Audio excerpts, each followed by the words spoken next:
Madam Clerk, whenever you're ready.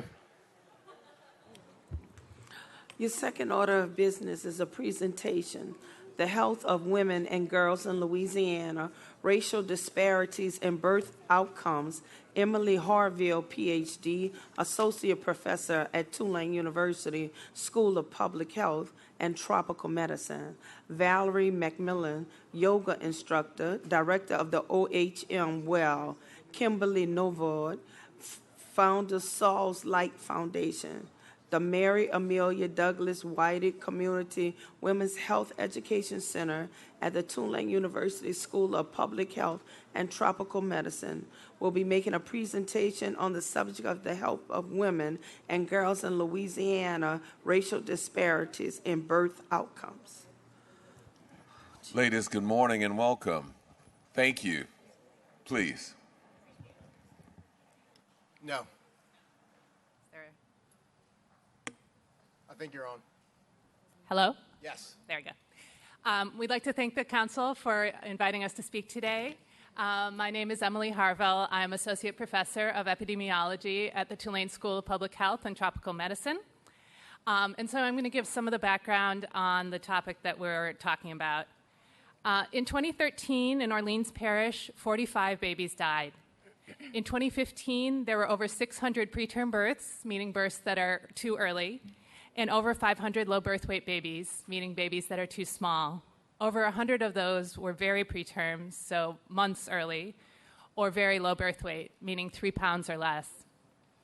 Louisiana has the 4th highest infant mortality rate in the United States and in New Orleans. Louisiana also has one of the highest rates of maternal mortality in the country. Maternal mortality has gotten a lot of press lately. You may have heard about it. Fortunately, it's still quite rare, but for every woman who dies, there's at least 70 women who experience a pregnancy-related complication that's potentially life-threatening or permanently disabling, including things like stroke, aneurysm, and so forth. The consequences of low birth weight and preterm birth include death and severe and mild disability. Premature babies are more likely to have learning and behavior problems throughout childhood. And 10 years ago, the Institute of Medicine estimated that the prematurity cost the U.S. $26 billion. About 2/3 of that is healthcare costs, and another 20% are the early intervention services and special education services that many of those children need. About 1 in 3 children born prematurely need special school services, which cost an estimated $2,200 per year per child. So from both a humanitarian and an economic standpoint, prevention is better. This is a problem across the board in New Orleans. Black, white, and Asian women in New Orleans all have birth outcomes worse than the national averages. Each district in New Orleans, A through E, has a preterm birth and a low birth weight rate that are above the national averages, between 10 and 15 babies being born, 10 and 15% of babies being born too small or too early. That said, there's a clear racial disparity in these outcomes. Black women in New Orleans are twice as likely to have a low birth weight infant compared to white women, and 50 to 80% more likely to give birth preterm. The black infant mortality rate is 3 times higher than the white infant mortality rate, and maternal mortality is 4 times higher. These disparities are not only due to poverty or lack of prenatal care. We see these disparities even among women who are highly educated, have good access to care, don't smoke, all the things that we might kind of think of as being risk factors. That said, poverty and lack of prenatal care are associated with worse outcomes for women of all races. In the resource materials that we provided for you, it includes these statistics as well as some more information on the problem of maternal and child health in New Orleans. For these reasons, we're asking to create an Office of Maternal and Child Health. We have many good programs in the city, most notably Healthy Start, as well as the programs from the Office of Youth and Families.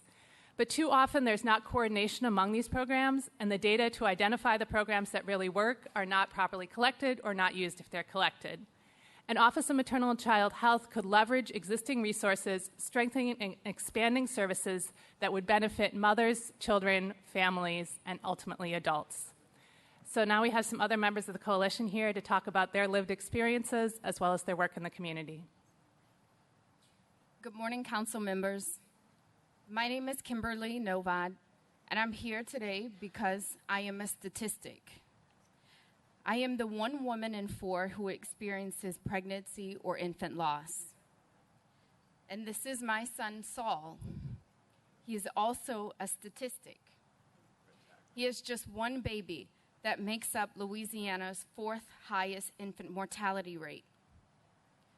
After a normal, healthy start to pregnancy, and despite having adequate prenatal care, access to private insurance, and living in an educated and dual-income family, I went into premature labor, delivering my son at 28 weeks and 6 days gestation.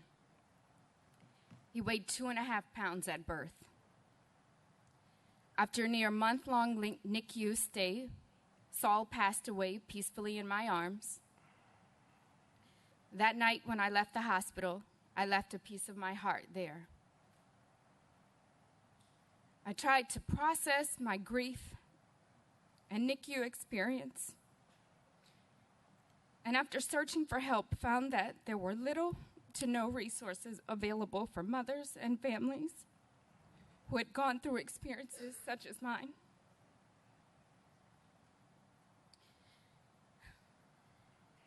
As a result, I founded Saul's Light Foundation. This is a nonprofit dedicated to building community and support for families who have experienced the trauma and grief associated with the neonatal intensive care and bereavement journeys.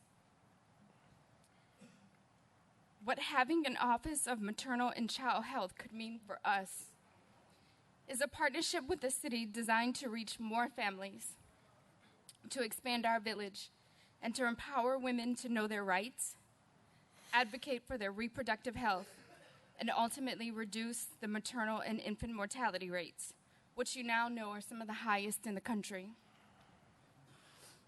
I'm asking you, as a daughter of this great city, born in Charity Hospital, and as a mother of 2 children, one that I carry in my arms and one that I carry in my heart, please help me to safeguard New Orleans' future by securing the health of its babies. Thank you.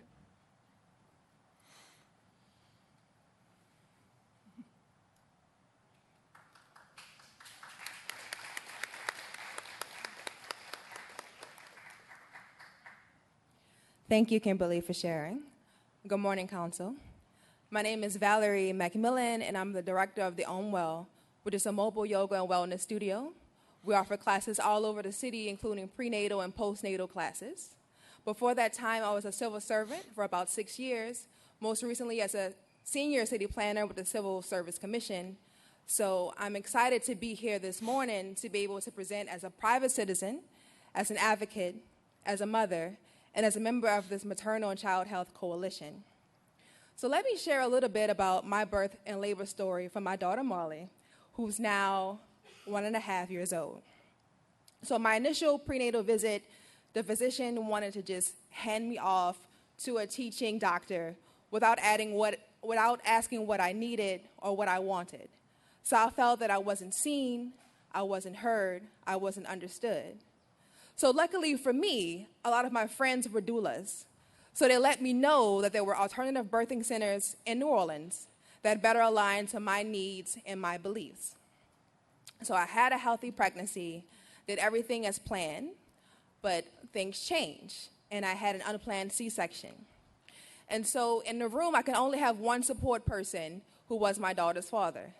So he came and took all of the classes for me, but I was still left to advocate for myself, groggy from anesthesia, with no doula or other support person present to make sure my birth plan went the way I wanted it to go. And even afterwards, I was criticized, my body was criticized in regards to breastfeeding, and I had no one to step up to say, hey, that's not okay. She has her plan, she's going to do it that way. So again, I felt I wasn't seen, I wasn't heard, and I wasn't understood. So there's so much work we can do to improve this with the creation of this maternal and child health department. So let me share my vision on what I would like to see for all families as they go through this birth, labor, and postnatal journey. My vision is a one-stop shop where families can go to learn about all of their birth and delivery options, regardless of their ability to pay, regardless of their health insurance at the time. I would want every family to have access to a doula who wants one, have access to a wellness coach, again, regardless of that inability to pay. And maybe that means we help to supplement the doulas so that they can be paid as well, maybe adding that on to the insurance as well. We also need to have an implicit bias training across the board, staff in the hospitals, staff in a pediatrician's office, so we're more empathetic to these families, we're less judgmental. Because we need to destigmatize postpartum depression and prioritize prenatal and postnatal mental wellness. So how do we achieve that? Again, by funding and creating a city-led maternal and child health department focused on improving birth and health outcomes for communities of color.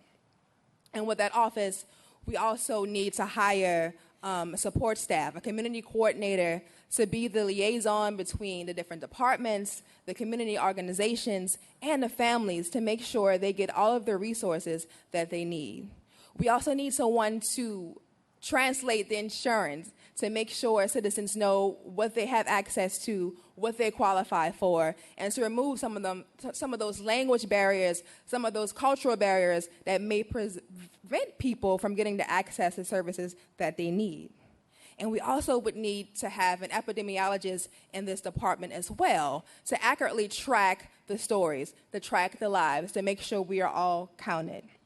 And by establishing this office, we are saying to families, we hear you, we see you, and we are here to understand and to listen.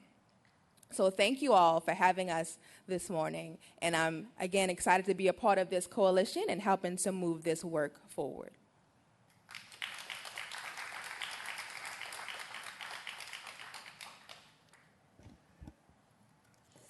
I asked you all to come this morning, not realizing that it was going to actually follow the breast cancer presentation when we set this up. But as we heard from the previous panel,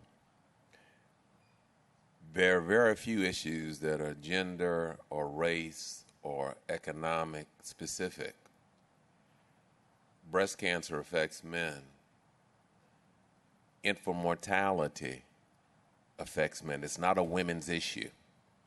It's a family issue. It's a human issue. It affects all of us. The numbers are way out of cue. They are far too far from where they need to be. I have had the opportunity to meet with you all and felt that this message was one that all my colleagues needed to hear. And I'm glad that you all are here, and I hope that you all will continue to engage them to press for this, because this is something that we can do something about. This is one that we can reach. I am so sorry, Kim, for your loss, and I'm so sorry for all of the other people that are just like you that have had to deal with this. And I hope that through these efforts, we can make this go away. Thank you all. Councilmember Palmer. I just want to also thank you. I want to thank Kim. That was just amazing to take such incredible sadness and do something for so many people, because people don't realize that it's such an extended process. When you're in a children's hospital or when you're in the NICU, it's just very, very, very difficult. And I share in your vision, Valerie. I think you're absolutely right. Often people need to also understand the correlation between the lack of this type of care and what we deal with every day on the streets. And we all know that the Healthy Start with a mother and a child is really what gets a leg up. And in our society, we often are dealing with the effects of a lack of health care in our city. So again, I want to thank you, and I pledge my support any way I can. Thank you. Councilmember Williams. Thank you all for this presentation. Councilmember Banks, you said it best when you described it as a family issue. Ms. Novad, thank you for sharing your experience. As a father of a newborn, of an 8-month-old, I can't imagine having the courage to do that. Thank you. I stand ready to support Saul's Light Foundation. I'll make sure that Micah Ince from my office gets in touch with you as we leave this presentation to find out what I can do to help. Thank you. Thank you all. Thank you very much.